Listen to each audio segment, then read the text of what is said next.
Olá, bem-vindos à primeira aula do nosso curso Design Experimental em Linguística.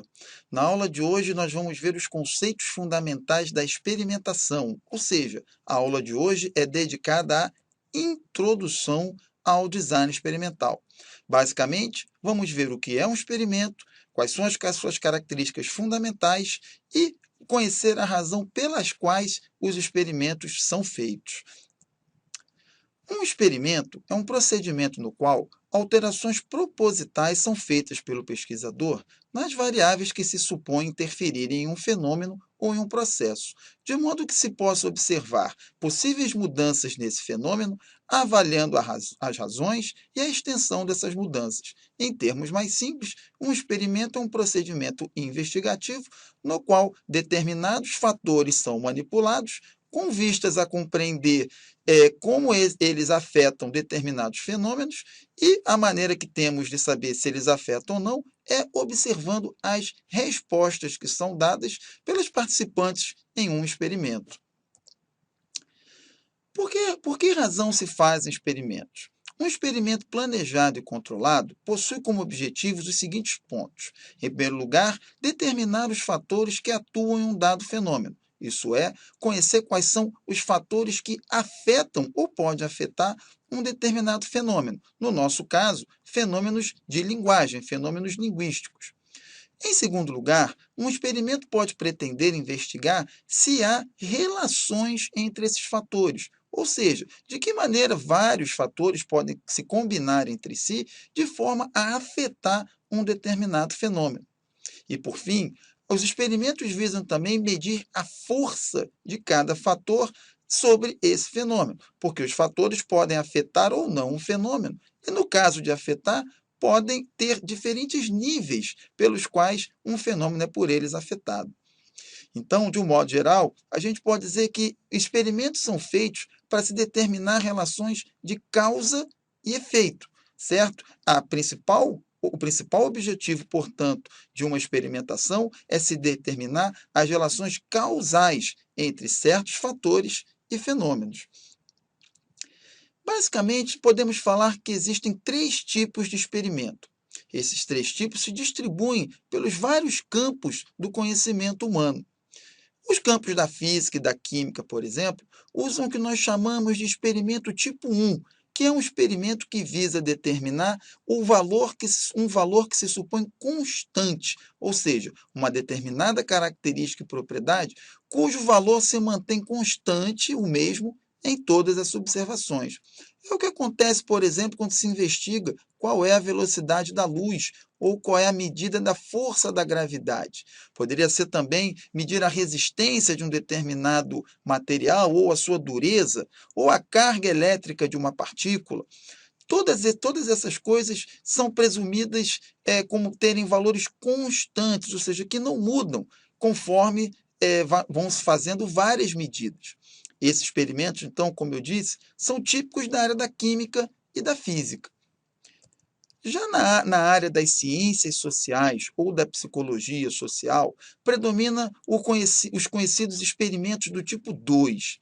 Nesses experimentos, a ideia é determinar um valor de uma característica ou propriedade, sendo que esse valor varia a cada observação que é feita.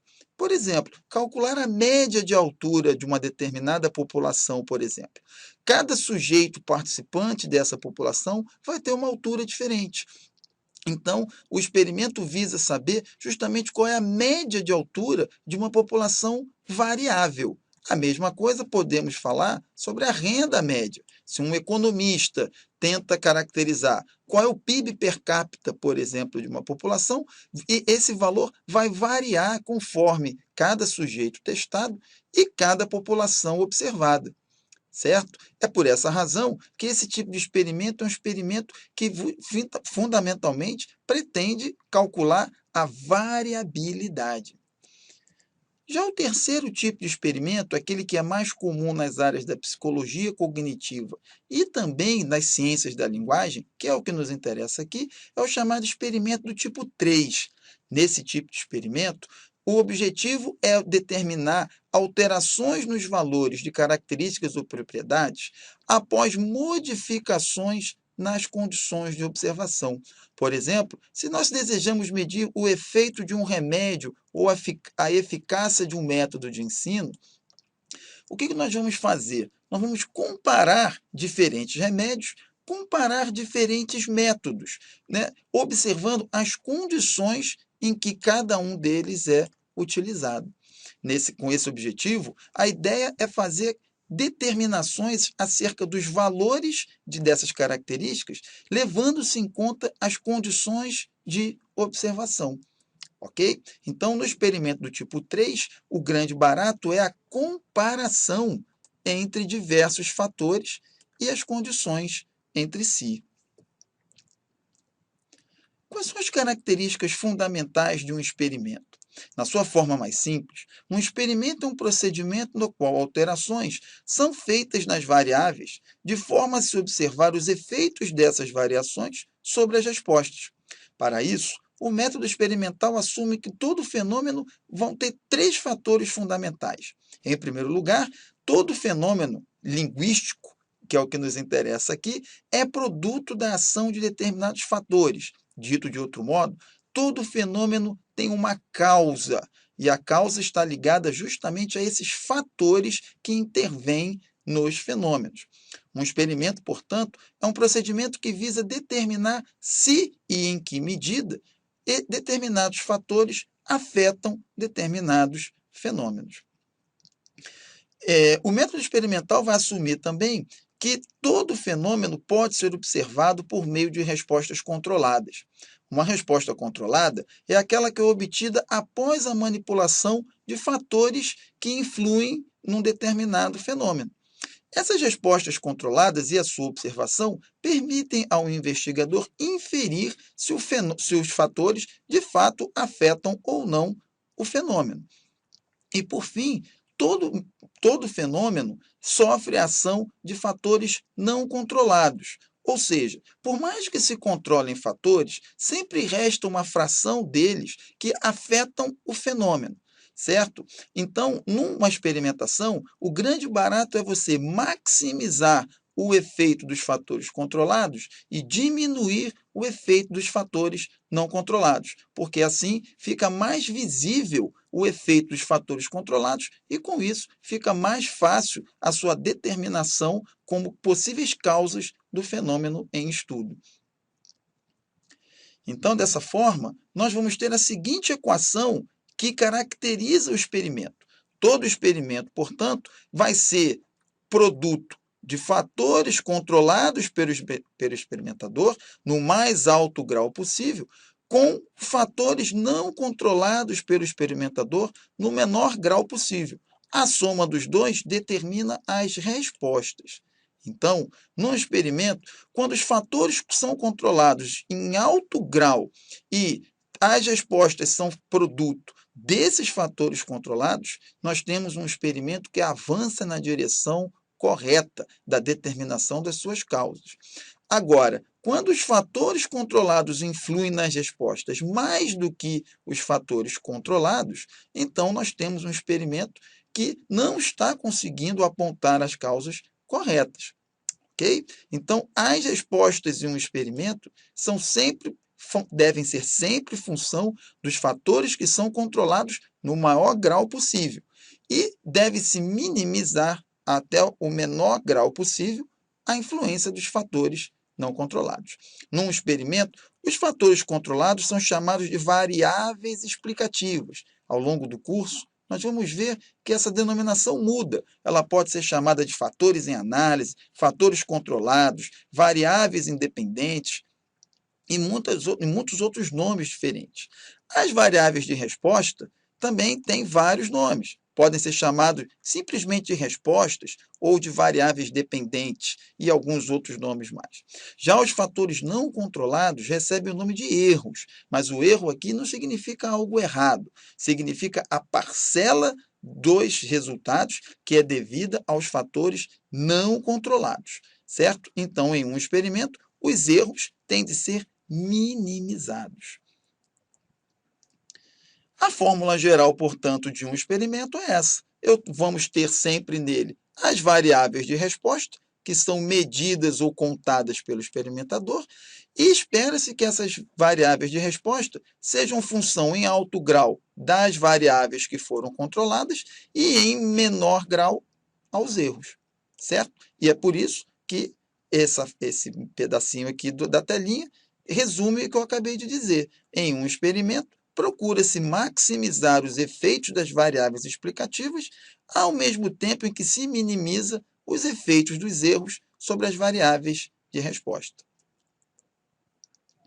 Em um experimento, os erros não devem ser entendidos como equívocos ou procedimentos errados. Embora parte do erro se deva a procedimentos errados, não é todo ele que deriva daí, certo? O erro é a fração das respostas que foi provocada por variáveis não controladas. Os erros, então, podem ser de dois tipos. Existem os erros aleatórios, que são aqueles causados por uma variação acarretada por variáveis estranhas ou não controladas, e os erros sistemáticos, que são aqueles erros causados por vícios na elaboração e aplicação do experimento, o que leva a respostas enviesadas. Os erros aleatórios são inevitáveis, porque, como nós já dissemos, em um experimento, nunca todos os fatores intervenientes são controlados. Sempre há uma parcela deles que é derivada por variáveis que não puderam ser controladas ou ainda por variáveis estranhas, ou seja, que não se conhece e, por isso, não se controla. Mas esses erros aleatórios são minimizados por meio de técnicas de construção e elaboração dos experimentos, bem como por meio de análises estatísticas. Já os erros sistemáticos são erros que são decorrentes ou da má concepção do experimento, ou ainda da sua má montagem e condução, certo? Esse tipo de erro, portanto, leva a respostas não confiáveis, porque elas são enviesadas, ou seja, há uma tendência criada pelas respostas que não corresponde àquilo que se espera do controle efetivo das variáveis explicativas. Os erros aleatórios são controlados por meio de estimativas, que são técnicas estatísticas que medem o valor do erro aleatório e aferem se eles aconteceram no grau aceitável. Ou seja, se você tiver uma quantidade de erros aleatórios que é menor do que a da variação devida aos fatores que você controlou, você tem um bom experimento. Do contrário, quando os erros aleatórios são maiores do que os dados colhidos por meio do controle das variáveis, então o seu experimento está mal controlado ou pode ter sido mal conduzido, certo? Técnicas estatísticas, bem como observação da concepção e montagem do experimento, permitem estimar os erros aleatórios e, com isso, ter uma medida segura acerca da influência ou não das variáveis explicativas. Quais são esses erros aleatórios? Esses erros podem ser oriundos de cada dado que é obtido num experimento, formam os chamados erros de observação. Um erro de observação é a variação que acontece a cada dado extraído. Então, se você testa um sujeito falante de uma determinada língua, por exemplo, e a cada dado que você retira dele, você vai observar ali uma variação. Essa variação é o erro de observação. A variação ocorrida quando se testam diferentes sujeitos é chamada de variação intersujeito. Ora, os sujeitos nunca respondem às tarefas experimentais do mesmo jeito. Sempre há uma pequena variação, certo? Essa variação pode ser estimada e medida de maneira a se verificar se ela está influindo ou não no experimento. Há uma variação também que ocorre a cada grupo de sujeitos que é utilizado, é o chamado erro amostral.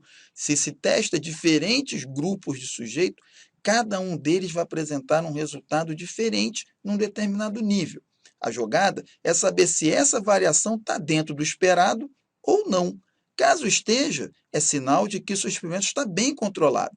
Caso não esteja, é sinal de que há algo no seu experimento que precisa ser verificado.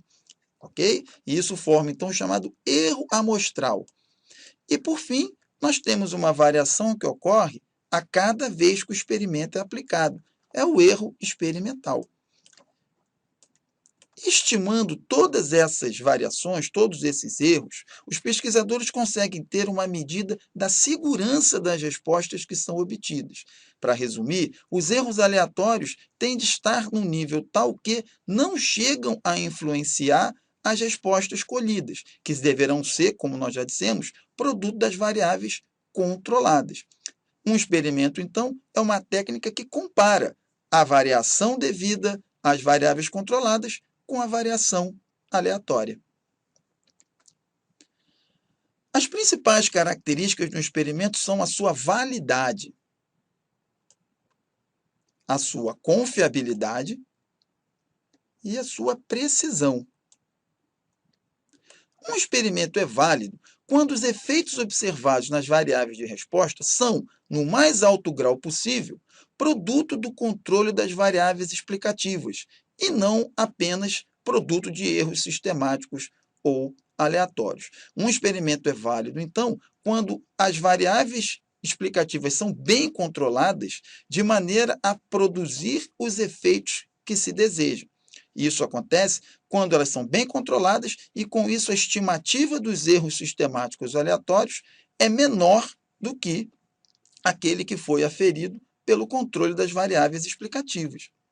Já a confiabilidade acontece quando as variáveis explicativas são selecionadas e controladas de tal forma que seus efeitos são maximizados, permitindo um alto grau de previsibilidade das variáveis de resposta. Muitas vezes, um experimento pode ser válido, porque nós temos lá um bom controle das variáveis explicativas. Mas muitas vezes ele não é confiável, porque essas variáveis foram mal definidas ou mal selecionadas, ou ainda mal controladas, de forma que os resultados não se tornam previsíveis. Um experimento, portanto, tem de ser válido e confiável, ou seja, as respostas têm de ser produto das variáveis e controle e tem de permitir uma grande previsibilidade nessas respostas. Além disso, o experimento tem que ser preciso, ele tem que utilizar instrumentos de registro e coleta de respostas confiável, de forma que a resposta que ali é dada, que é colhida, corresponde exatamente ao que foi feito pelo sujeito experimentado. Há uma relação muito estreita entre a experimentação e a estatística. Tanto é que existe um ramo da estatística chamado estatística experimental. Isso porque os dados obtidos por meio de um experimento, por si sós, não permitem prover explicações sobre fenômenos em estudo. Para isso, é necessário que eles passem por uma análise estatística. Ou seja, depois de colhidos os dados, é necessário tratá-los com base em procedimentos estatísticos. Esses procedimentos servem para verificar se as variáveis explicativas escolhidas de fato provocam efeitos sobre as variáveis de resposta, serve para medir o tamanho dos efeitos observados, mensurar a força de cada variável explicativa sobre as variáveis de resposta e ainda para atestar se há correlações ou interações entre essas variáveis. Para que a análise estatística seja eficiente, é preciso que o procedimento estatístico seja concebido e conduzido de forma a possibilitar o seu tratamento estatístico subsequente. Assim, o experimento deve ter, subjacente a seu design, um modelo estatístico. Um modelo estatístico geral para qualquer experimento assume essa fórmula que está aí na nossa telinha, pessoal. Como é que nós podemos explicar essa fórmula? O y é a variável de resposta. Essa variável é afetada pelas suas variáveis explicativas, que podem ser apenas uma ou mais de uma, até o número n que o experimentador achar necessário. Um experimento visa saber se essas variáveis escolhidas aqui, de fato, influem na resposta.